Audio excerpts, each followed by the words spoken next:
Hello বন্ধুরা, প্রবাসিনীর স্বপ্নদ্বীপ #শ্রীহরিকোটা চ্যানেলটিতে তোমাদের সকলকে স্বাগত। আজকে সবাই মিলে যাচ্ছি শ্রীহরিকোটা বিচ ট্রিপে।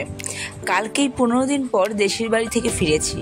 এসেই শুনি বিচ ট্রিপের প্ল্যান করা হয়েছে। এই বিচ ট্রিপটা অর্গানাইজ করছে শ্রীহরিকোটা সোসাইটি মেম্বাররা, শুধুমাত্র শ্রীহরিকোটা কলোনি রেসিডেন্টদের সানডে রিক্রিয়েশনের উদ্দেশ্যে। আমাদের কোয়ার্টার থেকে বিচের পথ গাড়িতে প্রায় 15 মিনিট মতো লাগে। ইসরোর ক্যাম্পাস তো পাবলিকদের জন্য রেস্ট্রিক্টেড বটেই, তবে ইসরোর কোর এরিয়া যেখানে রকেটের প্রোডাকশন এন্টিটি কিংবা লঞ্চ প্যাড রয়েছে, সেখানে তো এমপ্লয়ি ছাড়া আর কারো পারমিশন থাকে না। এই শ্রীহরিকোটা বিচ যেহেতু লঞ্চ প্যাডের খুবই কাছে, তাই এখানে কেবলমাত্র এমপ্লয়িদের ফ্যামিলিরাই স্পেশাল পারমিশন নিয়ে তবেই এন্ট্রি নিতে পারে, সেটাও শুধুমাত্র ডিপার্টমেন্টের ভেহিকল করেই। আবার মাঝে কোনো স্টপেরও অনুমতি নেই। এই একই কারণে বিচ অবধি যাওয়ার পথের কোনো ভিডিওও তোমাদের সাথে শেয়ার করা সম্ভব হলো না। যেহেতু দুপুরবেলা সময়টা, এই জন্য কাব্য ঘুমিয়েও পড়েছিল, তবে ওকে ডাকাডাকি করে সবাই মিলে ঘুম থেকে উঠিয়েও দিয়েছি। এখানে আমি আছি প্রায় 4 বছর ধরে। কোনো না কোনো কারণে আমার যাওয়া হয়নি বিচ ট্রিপে, সেই জন্য আজকে আর সেই সুযোগটা ছাড়লাম না।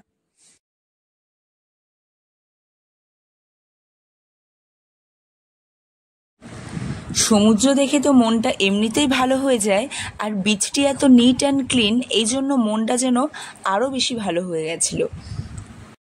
মজা তো ভীষণই হচ্ছিল, কিন্তু আমার ছানাটা একটুও জলের কাছে যেতে চাইছিল না, তাই ওর বাবাও কিছুতেই জলে নামলো না। আমি প্রায় অর্ধেক ভিজে বন্ধুবান্ধবের সাথে মজা করছিলাম। আর একটা অদ্ভুত ঘটনা ঘটেছে জানো তো আমার সাথে। শুধু আমার সাথে বলবো না, আমরা যে কজনই ছিলাম সে কজনই যেন ভীষণ রকম আপ্লুত হয়ে গেছিলাম এই ঘটনাটিতে। হঠাৎ করে আমাদের গ্রুপের একজন দাদা এসে আমার হাতে একটা গোপাল দেয়। সে নাকি গোপালটা পেয়েছে সমুদ্রের জলে।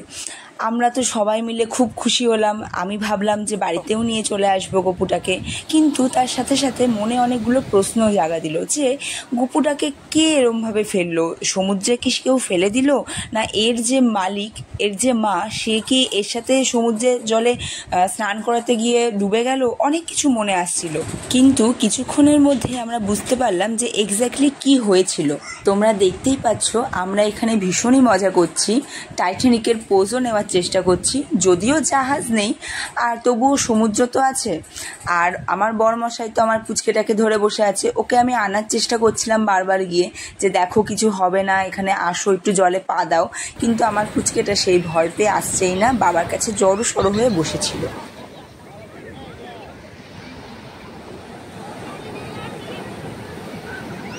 নারুগোপালটাকে ভালো করে দেখে বুঝতে পারলাম যে তার একটা হাত ভাঙা ছিল, এই জন্যই হয়তো তাকে সমুদ্রে ভাসিয়ে দিয়েছিল। নারুগোপালকে পেয়ে আমরা যতটাই খুশি হয়েছিলাম, ঠিক ততটাই মন খারাপ হয়েছিল এই জিনিসটা দেখে। তারপরে আমরা তাকে ভাসিয়ে দিই সমুদ্রে। গপুকে ভাসিয়ে দিয়ে মনটা খুব খারাপ হয়ে গেছিল।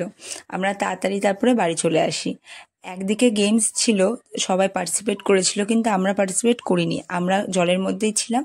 আর তারপরে তাড়াতাড়ি বাড়ি চলে আসি। আজ এই পর্যন্তই। আমার চ্যানেলে নতুন ভিউয়ার হলে অবশ্যই চ্যানেলটিকে সাবস্ক্রাইব করে নেওয়ার অনুরোধ রইল।